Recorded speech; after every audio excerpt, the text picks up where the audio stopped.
Welcome to beautiful Molsheim, a place with 115 years of history where you can still feel the boldness, innovation and genius of Ettore Bugatti.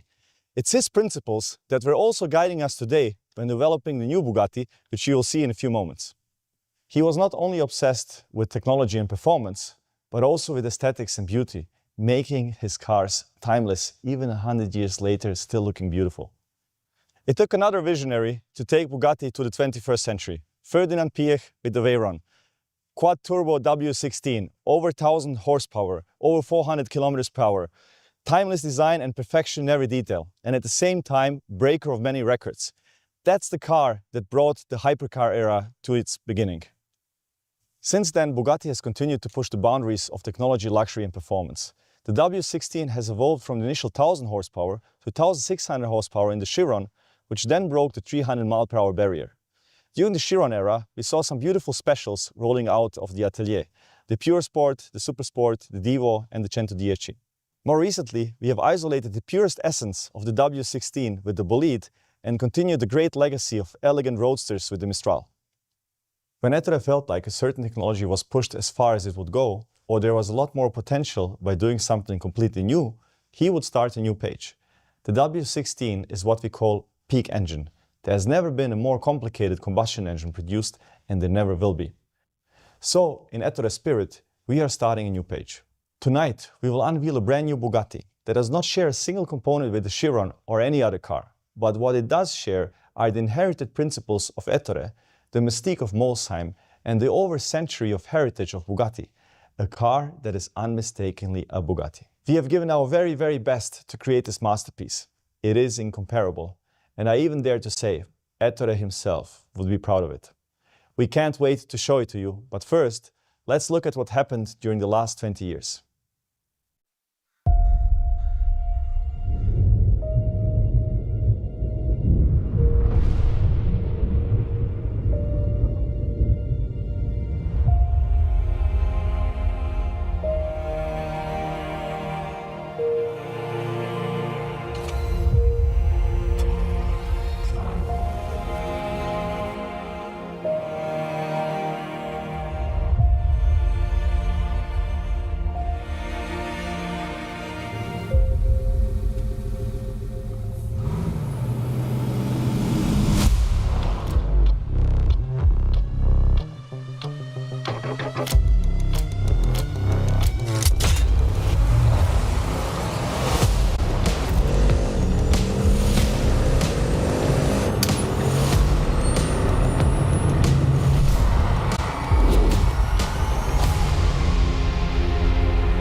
Welcome everyone watching from around the world to this very important moment. Tonight we will reveal in the home of Bugatti the first entirely new Bugatti since the Chiron. It is inspired by our history, it is engineered with advanced technology, and it is designed pour l'éternité. We've kept you waiting long enough, so now it's the time to enter a new era for Bugatti. So let's start the show.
Ladies and gentlemen, the Bugatti Tourbillon.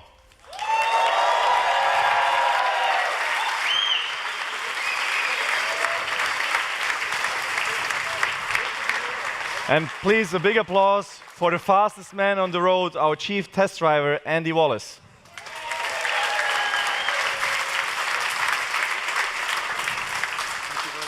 Thank you, Andy. What a historic moment here at the historic Bugatti location in Molsheim, France. Can you believe this? This is a moment that many of us will remember for a long time. During the W16 era, we have called our cars after historic race drivers that are very successfully racing Bugatti cars in the pre-war era. Now, with the new era, we have chosen to have a different approach. The tourbillon has been inspired, as you will see when you see some of the details, by very high-end watches. Those watches have wonderful mechanical pieces of art inside of them. They're mechanics. No matter if you have a transparent housing on these watches or not, you know that the mechanics inside are beautiful. The highest end of these watches have also a mechanism called the tourbillon, which is a mechanism that counteracts the forces of gravity in order to increase precision.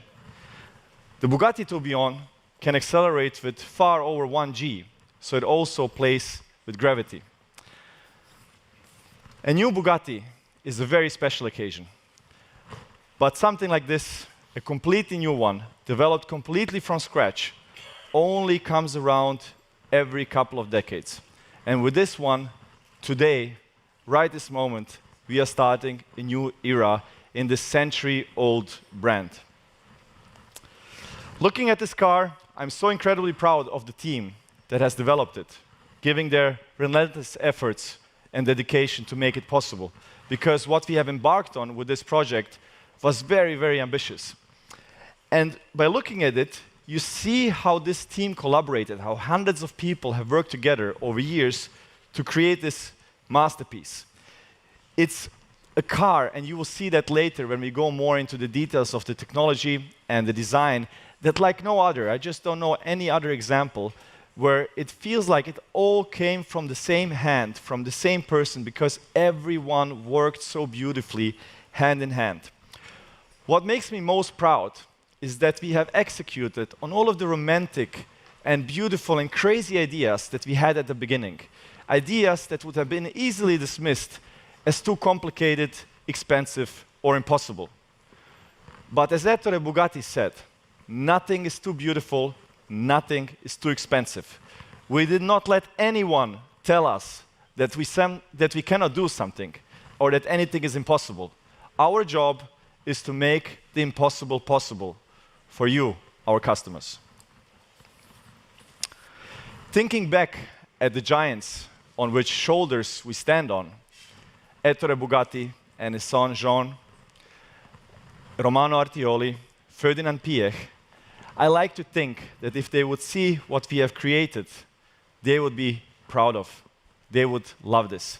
Luckily, we have one of them right here, so I will ask him about his opinion in a few moments. So we'll get some direct feedback as well. So this will be a very important feedback, Mr. Artioli. But for me, the tourbillon and what we have created here, it's much more than a hypercar. Of course, it's wonderful to make these beautiful pieces of art for you, for our dear customers, without which this wouldn't be possible. But for me, this is a celebration of humanity, a celebration of all human aspects, art, technology, precision, materials, everything is inside a car. And I hope that kids today still put wallpapers of such machines on the walls of their bedrooms, just as I did not too long ago, because that also has motivated me to create such things or to work on such beautiful cars, and I hope that inspires kids of tomorrow that they can create such or participate in creation of such beautiful works of art, whether it's a car or anything else what they decide to do in their life. The tourbillon is again raising the level, raising the bar in every aspect, confirming that Bugatti is at the top of the automotive art, form, and technique. It is what a Bugatti needs to be. As Ettore Bugatti said, if comparable, it's no longer Bugatti. You will see this car is not comparable. It is very unique, very special for all the right reasons. But now, let's see the car in action to see how it looks when it moves.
You could see already some of the details of the car. So from the outside, you see very clearly a Bugatti. So the exterior design has been clearly an evolution, but the whole car is a revolution. It does not share any component with any other car. It doesn't share any component with the Chiron or with the Nevera or with any other car on the planet. Everything is completely new, and you will see some very special things about it. But let's hear first from the design director, Frank Heil, about the design behind the car. Frank.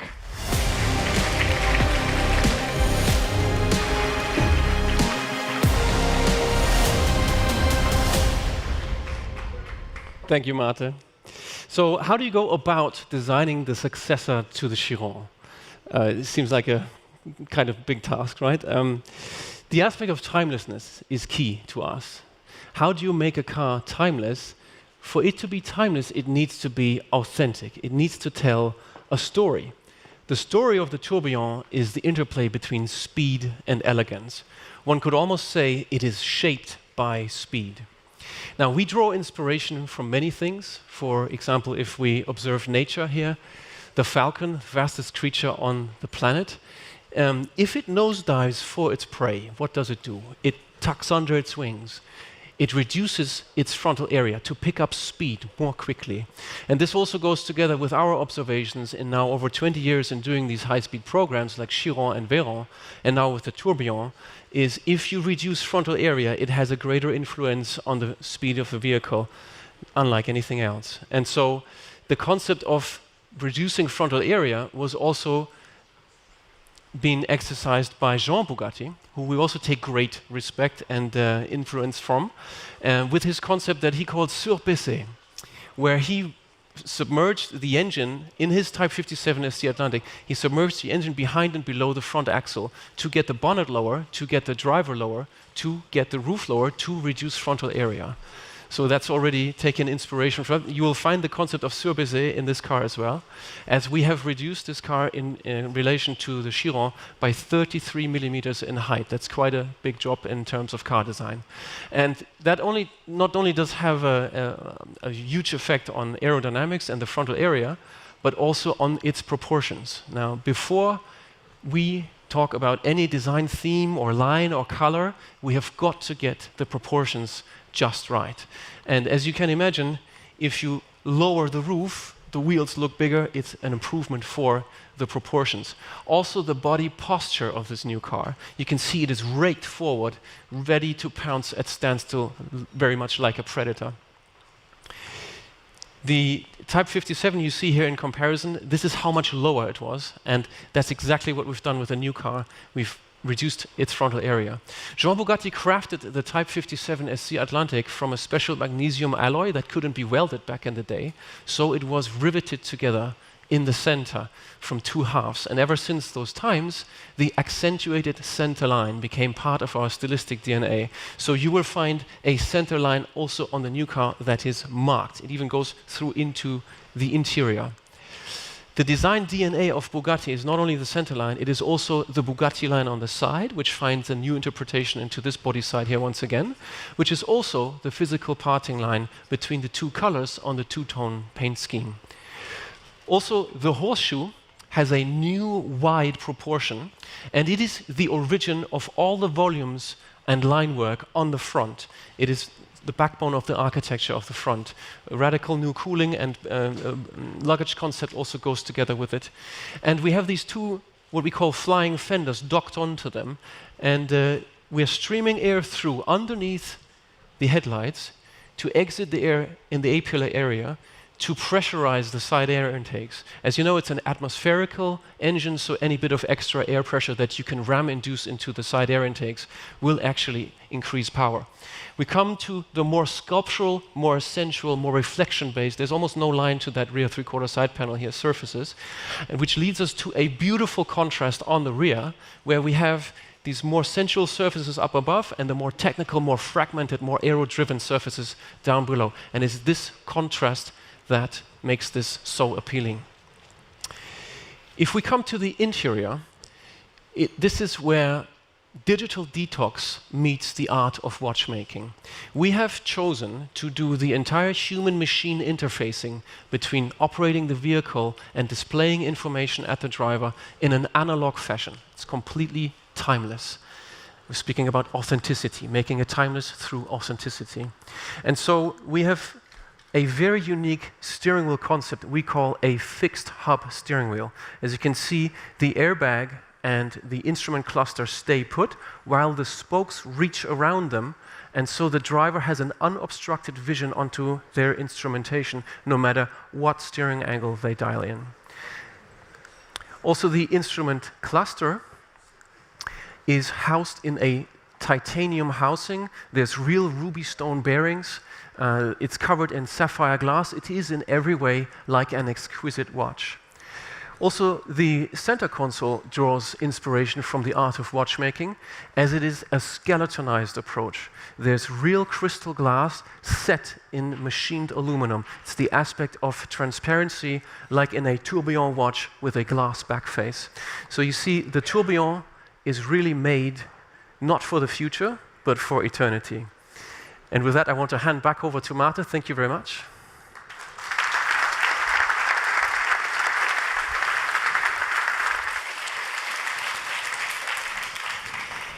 What a beautiful job Frank and his team has done. But we will now talk more about the underpinnings that made it possible. The technical details of the car that were developed by Emilio Scervo, our CTO, and his team of over 300 engineers who have worked on this project. Some people might think that design is something that you just do in the air, something like a facade on a house, something that you just do on top of a technical platform. And actually, that's quite true for many cases, and that's how fake air vents came to be, or fake exhaust, because the designers imagine something that has no technical reason for existing. A Bugatti is completely different. We like to say what you see is what you get. If it looks like aluminum, it is aluminum. If it looks like carbon, it is carbon. And this is also true here. Everything has a function. Every little thing, like what Frank explained, for example, this hovering lights with the air channel underneath it, everything has a reason to exist. So, like no other car before, I believe the technical team and the design team have worked so closely hand in hand to create something that comes like from one person, but actually from hundreds of people who have worked on it. When designing a car, there is usually an interior and exterior design team. Two design teams that work hand in hand to develop what the customer sees from the outside and inside. And then the stuff in between, the technical part, is usually just done by the engineers to fulfill its purpose.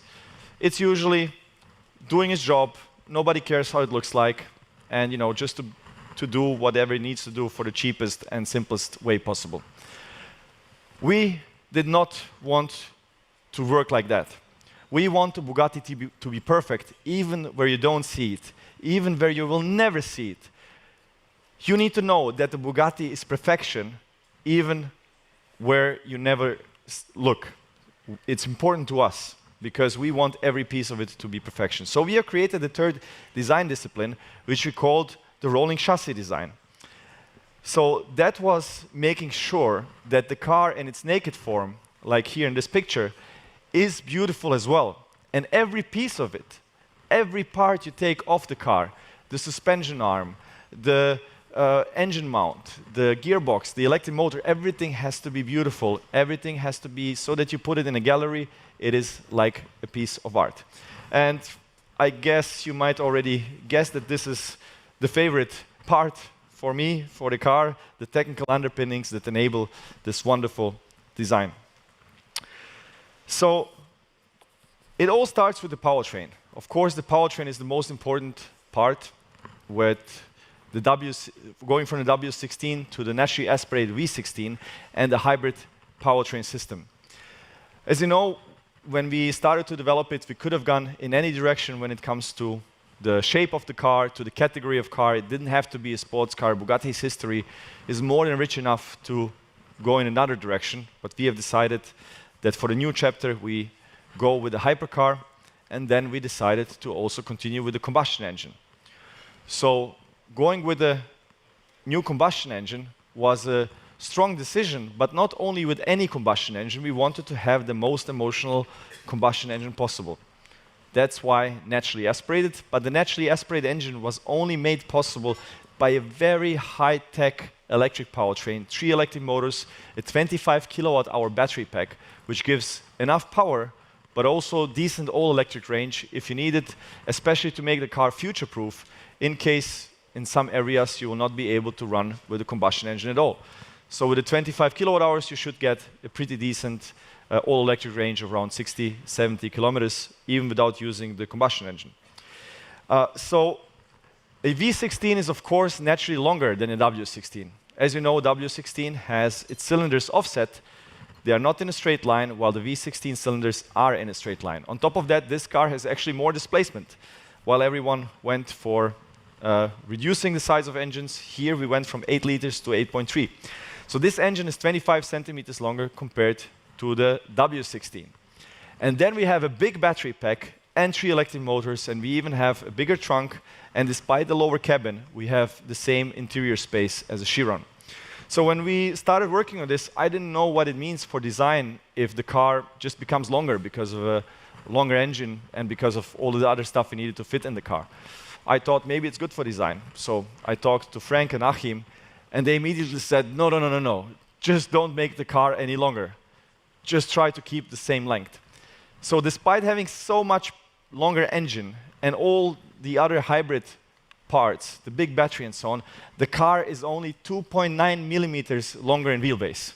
That's one of the magic tricks that Emilio and his team have done to keep the beauty of it, and even more of a magic trick, the first hybrid car that went from combustion only to hybrid and being lighter than the combustion car, despite having the 200 kilos of battery pack and all the other electric powertrain components.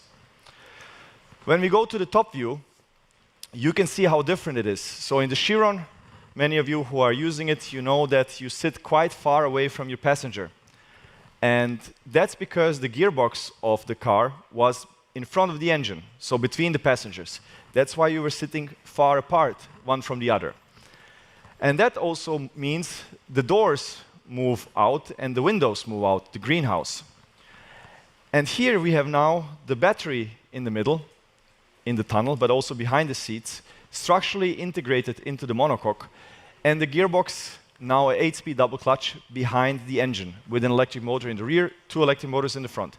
That enabled us to push the occupants closer while still having more than enough comfort, the same comfort, just closer, which meant that the glasses, the greenhouse, is now narrower, and that enabled, for example, this shoulder line here, which we also use for the aerodynamics that are compressed at the front to then go into the air intake of the engine.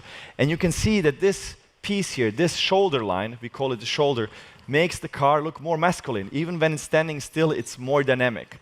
And that's something where you see where design is not just something on top, it's enabled by the technology underneath. It all works together. So because of the gearbox now moving to the back, the battery being more narrow, the seats moving closer, you have this masculinity that we have here. And then, of course, the engine. It's, as you have seen already, exposed. That was very important for us to see the engine and not just any kind of cover. This is the actual plenum of the engine that you see outside. And one of the things that we have managed to do, because for total air resistance is actually the drag coefficient times frontal area. And as Frank has explained, we tried to reduce the frontal area as much as we could. So the roof is lower, the bonnet is lower, but also the cabin is more narrow, so the frontal area is a lot smaller. So the aerodynamicist wanted actually to close the rear to achieve their aerodynamic targets, the drag coefficient, or to significantly reduce this opening. But we told them, no, no, no, no, no. You are talking only about the drag coefficient. You are forgetting that you need to multiply that with the frontal area. So we have reduced the frontal area greatly, so we can play a little bit by having some nice things like the big engine opening. So you just see how everything works together. There's no separate piece. Everything works as one concept. But now something very exciting. One very good decision that we did was we started immediately. As you saw this little model that I showed you as the concept of the car, we knew exactly what we want. So we started to develop the combustion engine immediately. We started with the battery. So we have the combustion engine running on dynos for already 2 years. So the powertrain is very mature. And what you will hear now is the actual sound of the engine accelerating from 0 to over 400 kilometers per hour. You will hear how it actually sounds. The video is CGI, but the sound is real. So listen to this.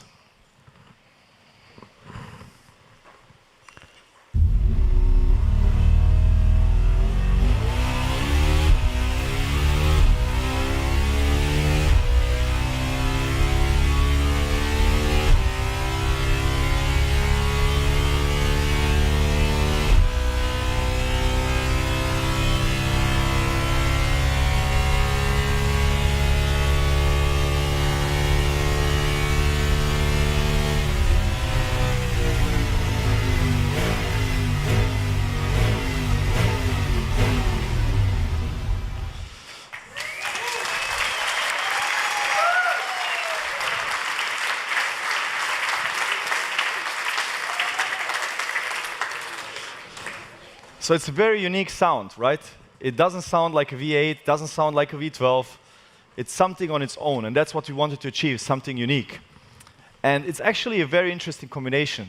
Quite an old school combustion engine, because no turbos, but actually made possible by a high-tech electric powertrain. It's kind of like how the anecdote of how electric cars got killed by the electric motor, by the electric starter, so people didn't have to crank their engine anymore, and that made it easier to use combustion engines. And then this killed the electric car. So the electric motor kind of killed the electric car 100 years ago. Here we have the electric motor saving the naturally aspirated engine.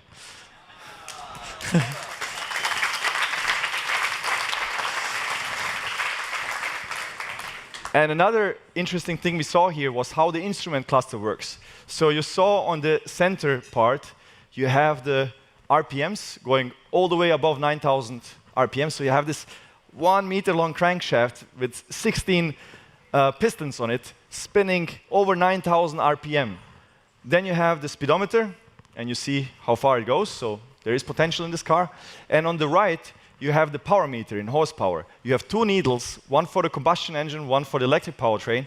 And you basically add up the power of each. So you could see now with full acceleration, the combustion one goes to 1,000 horsepower. The electric one goes to up to 800. So we have 1,000 horsepower from the combustion engine, 800 horsepower from the electric, for a total power of 1,800 horsepower. And all of these movements you see, all of these gears, they are actually moving the needles. So the needle is being moved by those mechanics behind it. Then you can also see on the lower side of the steering wheel the modes. On the left side are the chassis modes, so how you set up the suspension, steering, aerodynamics, and so on. On the right side is powertrain modes. We want to give power to the customers. We don't want to make decisions for you. If you want to drive combustion only, turn a button, you drive combustion only. There is no electric assistance. If you want to drive electric only, the combustion engine will never turn on unless you deplete the battery. If you want the car to make the decision for you, you go into hybrid mode and the car does everything itself. But one thing we'll for sure not do is that the engine turns on and off all the time, annoying you. So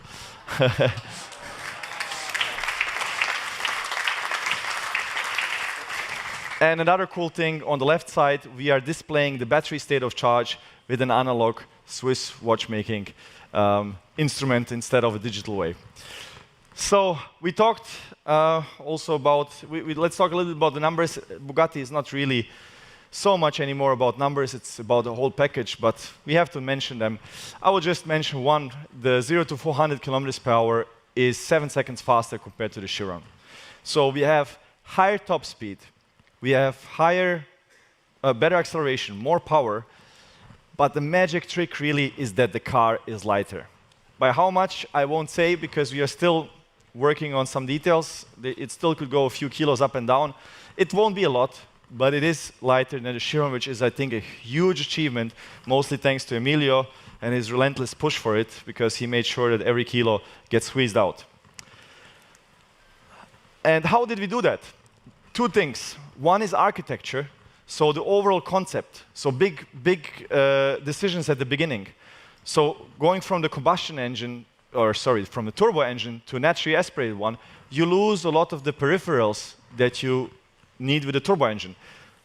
Pumps, pipes, intercoolers. Then you have less torque going through the gearbox because a part of the torque is being taken care of from the electric powertrain, so the gearbox gets lighter. So the battery is 200 kilos. The front e-axle with 2 electric motors is 82. The rear electric motor is 23, the rear inverter is 11. So you have 300 kilos of electric powertrain, 300 kilos. That's, let's say, added on top. So if you take a Chiron, that would be 2 tons plus 300 kilos. We have removed this 300 kilos from the combustion engine, from the gearbox, but also other parts. So one part is architecture. For example, how the battery pack is integrated very nicely into the monocoque as an integrated part. But then the second part is every component. And here is a wonderful example, 3D printed metal suspension.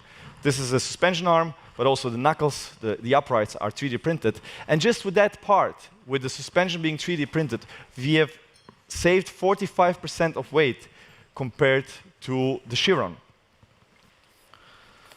So on architectural level savings and component level savings.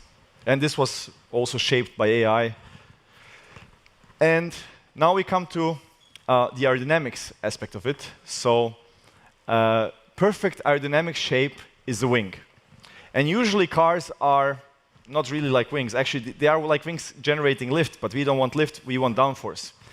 But if you take a cross-section across the tourbillon, it actually is almost like a wing, the right side down. How did we achieve this? By an ultra-long diffuser. And this is, again, the interplay between design, concept, and engineering. So you see how far up the diffuser ends.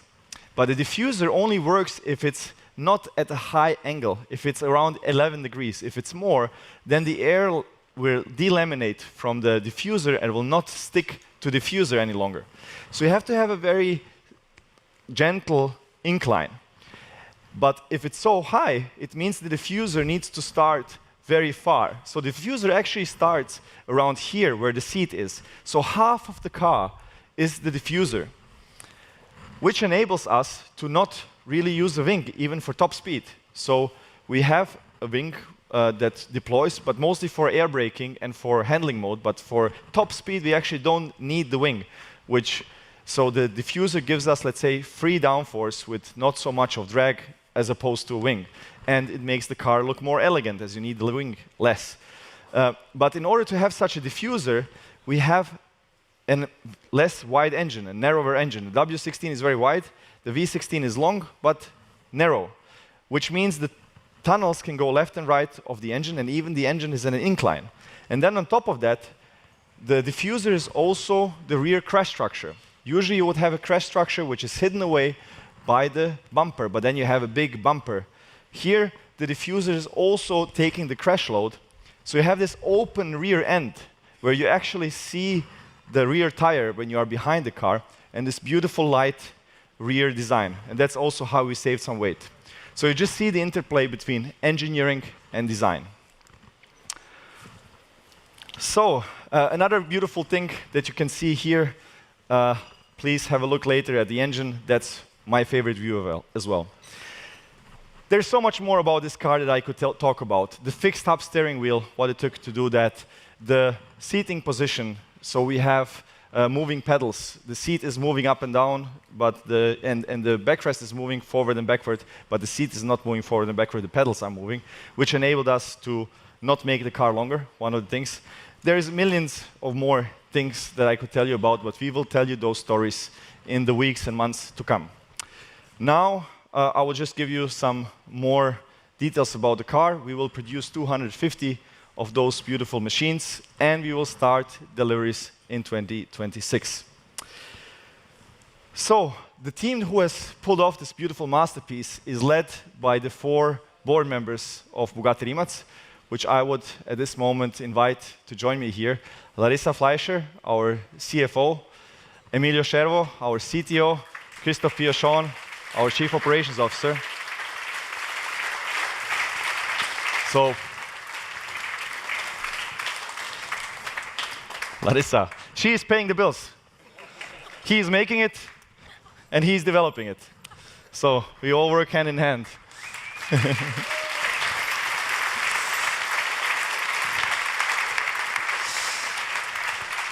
So, that's the Tourbillon. Much more to see and experience. This is just a preview.